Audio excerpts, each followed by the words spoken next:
வணக்கம் ஆபிரகாம். அதாவது காஞ்சிபுரம் மாநகராட்சிக்கு உட்பட்ட 22வது வார்டு திருவீதி பள்ளம் பகுதியில் கழிவுநீர் சுத்திகரிப்பு நிலையம் மற்றும் உரம் தயாரிக்கும் வளாகம் சாலையில் புதிய மழைநீர் வடிகால் கட்டும் மதகு அமைக்கும் பணியானது 55 லட்சம் ரூபாய் மதிப்பீட்டில் நடைபெற்று வருகிறது. ஆபிரகாம், அரசு ஒப்பந்ததாரர் சுரேஷ் என்பவர் மூலம் கடந்த 3 நாட்களாக நடைபெற்று வந்த இந்த வடிகால் கட்டுமான பணியில் புதியதாக கட்டப்பட்ட சுவர் சுமார் 500 அடி நீளத்திற்கு திடீரென இடிந்து விழுந்து பெரும் அதிர்ச்சியை ஏற்படுத்தியுள்ளது. ஆபிரகாம், அதாவது ஒப்பந்த மதிப்பீடு மற்றும் 55 லட்சம் ரூபாய் ஆகும்.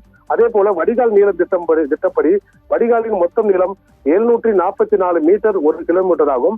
மேலும் இந்த வடிகாலுக்கு தேவையான அனைத்து பொருட்களும் தரமான முறையிலே கட்டப்பட வேண்டும் என்பதே இந்த ஒரு விதிவிலக்கு உள்ளது. அதே போல அரசிடமிருந்து 55 லட்சம் ரூபாய் மதிப்பீட்டில் டெண்டர் பெற்ற நிலையில் மிகவும் தரமற்ற இரும்பு கம்பிகளை கூட முழுமையாக பயன்படுத்தாமல் தரையில் ஜல்லி போடாமல் தரம் குறைந்த எண்சாந்து மற்றும் வரையறைக்கு மாறான பெரிய ஜல்லி கற்களை கொண்டு கட்டுமானம் மேற்கொள்ளப்பட்டது அம்பலமாகியுள்ளது.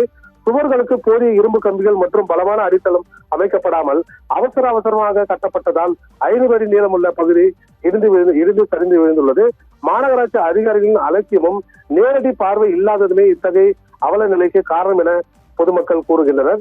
பொதுமக்களின் வரி பணத்தை வீணடித்து தரமற்ற முறையில் பணிகளை மேற்கொண்ட ஒப்பந்ததாரர் துருகேஷ் மற்றும் அவருக்கு துணையாக இருந்த மாநகராட்சி அலுவலர்கள் மீது உரிய நடவடிக்கை எடுக்க வேண்டும். மேலும் ஒப்பந்தத்தை உடனடியாக ரத்து செய்துவிட்டு சம்பந்தப்பட்ட ஒப்பந்ததாரரை கருப்பு பட்டியலில் சேர்த்து அனைத்து துறைகளுக்கும் மின்னஞ்சல் அனுப்ப வேண்டும் என சமூக ஆர்வலர்கள் ஒரு கோரிக்கை முன்வைத்துள்ளனர். இதனால் ஏற்பட்ட இழப்பு தொகையை துருகேஷிடமிருந்து வசூலிக்க வேண்டும் என ஒரு கோரிக்கை முன்வைக்கின்றனர். ஆவணங்களோடு சமூக வலைதளங்கள் பரவிய இந்த தகவலை கண்ட ஒப்பந்ததாரர் துருகேஷ் இன்று அவசரமாக இடிந்து போன பகுதிகளுக்கு மிகவும் மெலிசான இரும்பு கம்பிகளை வைத்து மீண்டும் கட்டுமானம் செய்து வருவது குறிப்பிடத்தக்கது. ஆபிரகாம், அதே போல இடிந்து விழுந்த சுவர்களை கிரேன் மூலம் அப்புறப்படுத்தி பல இடங்களில் முட்களை போட்டு மறைத்து வைத்துள்ளதும் ஒரு அவலம் ஏற்பட்டுள்ளது. மேலும் இதனைத் தொடர்ந்து ஆபிரகாம், ஸ்ரீபெரும்புதூர் நெடுஞ்சாலையில் வெங்காடு பகுதியில் 4 கோடி ரூபாய் மதிப்பீட்டில் பணிகளை மேற்கொண்டுள்ளார். அதே போல பிள்ளைப்பாக்கம் என்ஃபீல்டு நிறுவனம் அருகே 1,90 லட்சம் ரூபாய் மதிப்பீட்டில் பணியானது இவர் மேற்கொள்ளப்பட்டிருக்கிறார்கள். அதே போல அந்த பணியை முழுமையான ஆய்வு செய்து துறை ரீதியான நடவடிக்கை மேற்கொள்ள வேண்டும் என்பது சமூக ஆர்வலின் கோரிக்கையாக உள்ளது. ஆபிரகாம்.